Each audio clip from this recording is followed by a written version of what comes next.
I was impressed with that move you pulled. Bang.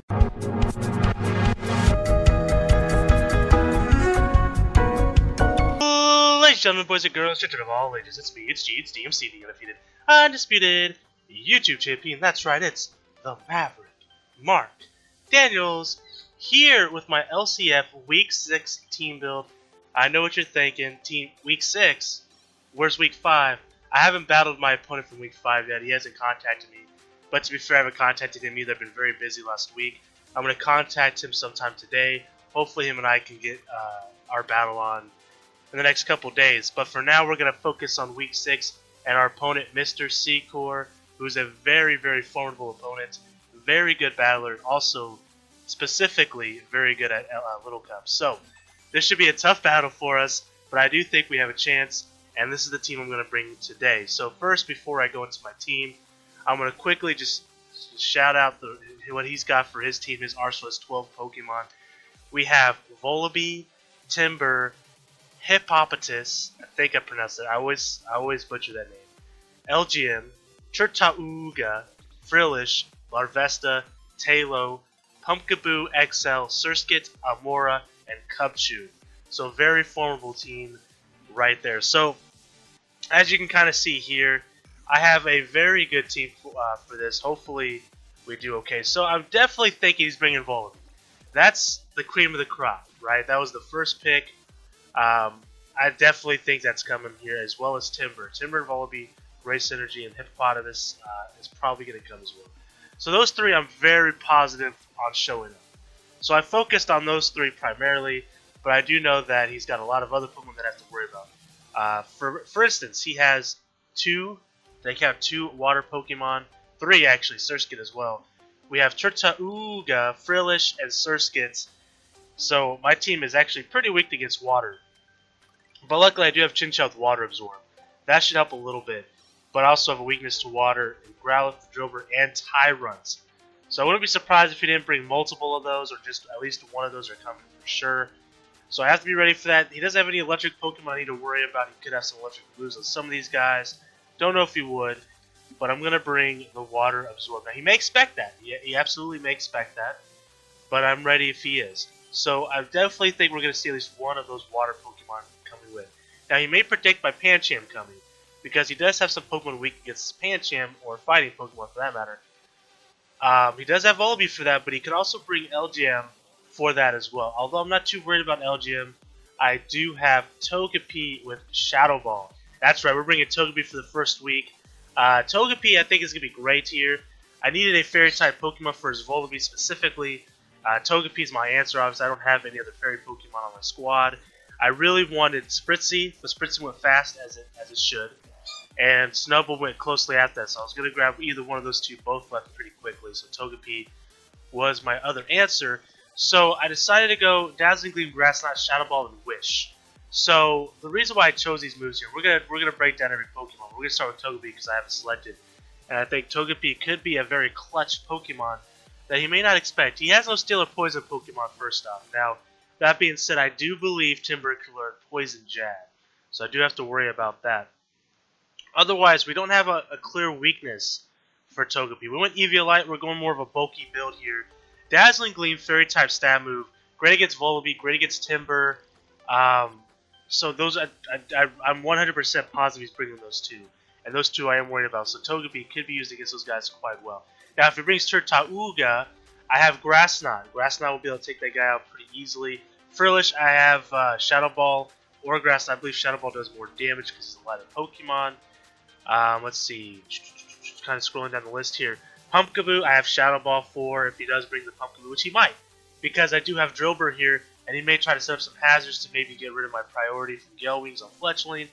So you may expect the Rapid Spin and may want to battle against it. So Pumpkaboo is an option against me, as well as Frillish, another Ghost type. So if he only wants to bring one Water Pokemon and one Ghost Pokemon, Frillish would definitely be his choice. But Togepi is going to be great. I brought Wish as my other move. I was thinking Nasty Plot Baton Pass, which is the basic set for a Togepi Little Cup as far as like Smogon goes. But I decided against it because I really do want to bring Shadow Ball. And since I'm bringing Shadow Ball, Grass Knot, and Dazzling Gleam, I couldn't fit both Nasty Plots and Baton Pass I could keep Nasty Plot, but I decided to go Wish. I don't know, maybe I want to heal up some Pokemon. I thought about Heal Bell as well as an option, but I don't know if he would actually do too much status condition. He might. He could, run things like Will-O-Wisp on a couple of his Pokemon, or he could run Toxic or Thunder Wave. But I'm going to stick with Wish for now. We'll see how that works out for us. Hopefully it works out okay.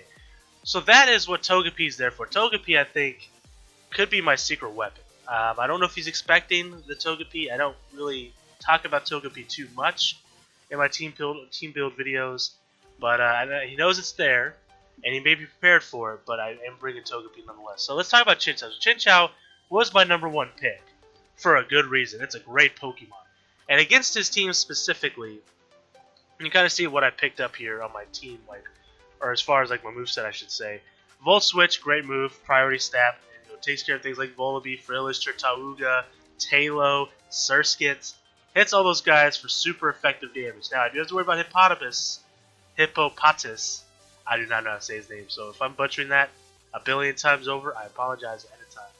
But that's the one I have to worry about the most. But of course, I do have Scald and Ice Beam that can hit him for super effective as well. I also have Hidden Power Grass for Tirtauga specifically because it would just knock him out so easily. But also, could use Hidden Power Grass if I'm predicting a Hippopotamus switch in or one of the water Pokemon perhaps. I don't know if a situation would come up like that, but it's possible. Choice Scarf again because I do need to outspeed these guys. I have to. It's too dangerous for me not to. But Chinchou is going to be a great Pokemon for this battle as well. Volibee is going to be the biggest problem, I think, for my team as far as damage goes. He can just sit there and just knock off all my items. He can Brave Bird my soul away. But I have to be ready for Volibee. And Hippopotamus is going to be tough for me to deal with too. I actually don't really have much of an answer for Hippopotamus, except for Chinchou, and leaving Chinchou there with Hippopotamus is a bit dangerous. But our next Pokemon, we have Growlithe here, so I decided to bring Growlithe as well. Bulky Fire type like I normally build him. Flare Blitz, Will-O-Wisp. I thought about running Close Combat, but I decided against it. And then Wild Charge and Morning Sun. The reason why I didn't bring it is because the Pokemon that it would be good against are also weak against some of these other moves.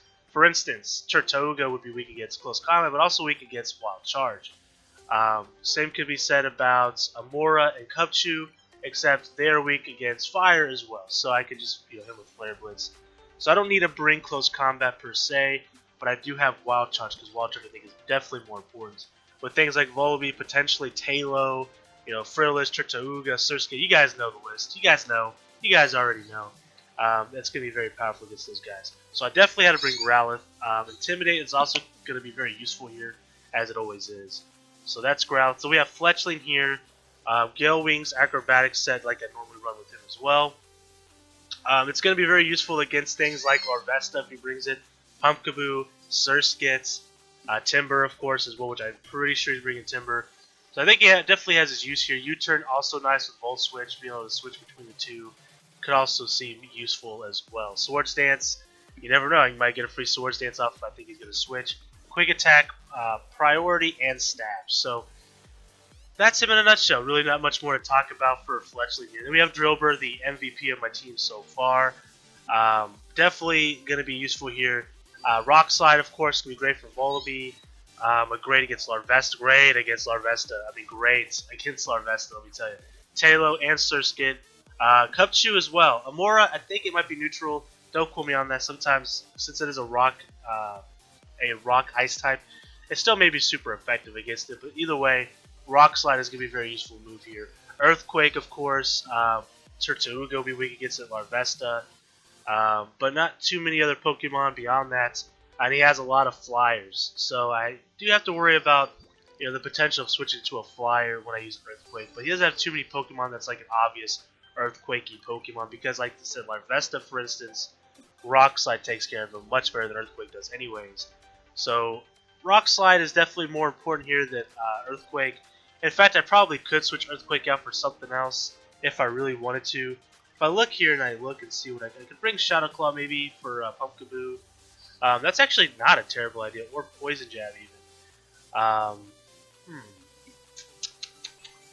mean, Earthquake is a stronger move than Rock Slide, but I don't know, man. Nah, I think I gotta keep Earthquake, but that's definitely something to think about. But Mold Breaker ability, which may not come into play here, but You know, it's the best ability to run him. Although, you know what, actually, now that I think about it, Hippopotamus has Sandstream. I could actually choose one of these sand abilities. I didn't even think about that till now. And I could actually benefit from that if that's the case. Because I don't think Mold Breaker is going to come into play here. It ignores the effects of other Pokemon. I don't think any of these Pokemon are going to have an ability that I have to necessarily worry about. Huh. Interesting. I could double my speed. Or I could do extra damage by ground and rock type moves. That is interesting. Ah, man, that is very cool, actually. Sand Force could be interesting to help me take care of like Volibee as well as Hippopotamus with Earthquake.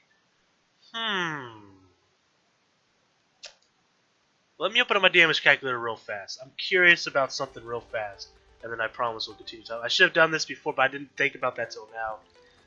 That's wow. You guys just saw my light bulb go off here. Let's see. Let's say Sandstorm.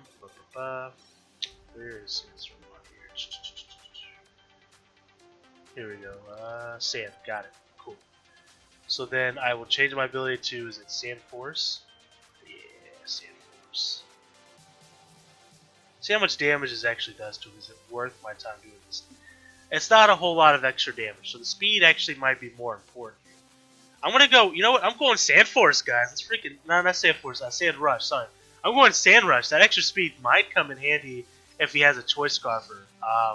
That could come in clutch. I went Berry Juice over Choice Scarf this time because the main Pokemon I want to be able to outspeed anyways is Volibee, and unless he runs Choice Scarf Volibee, which he possibly can, but he loses a lot of bulkiness out of that, I will be able to outspeed him naturally, so I shouldn't have to worry about that too much. Anything else I'm not super worried about as far as like outspeeding me, unless he brings like a Choice Scarf Frillish or something, which is a possibility. I think I should be fine, especially with the Sand Rush now. Having double the speed could be very useful. So, that is Drillbur, guys. Stealth Rocks, I'm going to try to get Stealth Rocks in early, hopefully, to draw out the Volibee to maybe try to get rid of them, but also to do some extra damage to it. So that's the Tyrunt is our final Pokemon. Also be very useful. Sturdy Berry Juice, so good. I didn't get to really use him last battle. He kind of just went down. I feel kind of bad about that, but he did. Again, going to be useful against Volibee. And I might be prepping too much for Volibee, but I just know how powerful Volibee is. So I wanted to be prepared for it. As far as other things that this guy's going to be good against, just hitting a Dragon Dance, just going nuts is always good. Rock Slide, which has Stab, by the way. Tailo, same thing with Drillbur. Tailo, Larvesta, Volibee, Surskit, Amora, Cubchoo. We have Earthquake, and then we have Outrage if I just want to try and sweep the rest of the team out with Dragon Dance Outrage. So, very powerful Pokemon as well. Very fun Pokemon to use. And that's our team, guys. Hopefully we do well. Good luck to Mr.SeaCoore. Also, I failed to mention, in the description below, there will be a link to his YouTube channel. Definitely check him out. Great battler, great guy. Very knowledgeable of the sport, calling it a sport here, Pokemon. As well, and specifically Little Cup. I know he plays a lot of Little Cup. But he's also in another draft that we just started with Jack Fitz. I forget the name of it. It's like the Royal Grand League. I know this is so unprofessional. But we just started not too long ago. It's the RBA, and I don't know what exactly it stands for, but it's the RBA. And it's not a Little Cup or anything. It's a straight up regular, good old fashioned cup. So Fitz Blitz, me, and Mr.SeaCoore, as well as Knocked Off Knight from the LCF are also participating in this. So it's really cool to be in another draft league with these guys. And great guys, too, every single one of them. And I'm very excited to continue that. There's a few other people, actually quite a few. I believe there's 16 total. And so it's the RBA. So you'll be looking forward to seeing some RBA coverage as well on here. Very excited for that. So definitely look forward to that. If you like these draft format leagues, you'll be seeing the RBA come up here real soon too. So this is week 6. I still got to do week 5 battle. I got to contact him and see what we could do. Hopefully he's free soon. If not, I don't think it's that big of a deal. We still have quite a few weeks left. So if we get our battle in late, it shouldn't mess with things too much. So, if he needs more time, absolutely has plenty of time to do so. So that is my team build. Let me know in the comment section below what you guys think of my team build. Like I said, good luck to Mr.SeaCoore. He doesn't need it, but good luck to him. and that should be a lot of fun. So anyways, guys, until next time, I am the Maverick Mark Daniels, bidding you a farewell. Peace, and one love.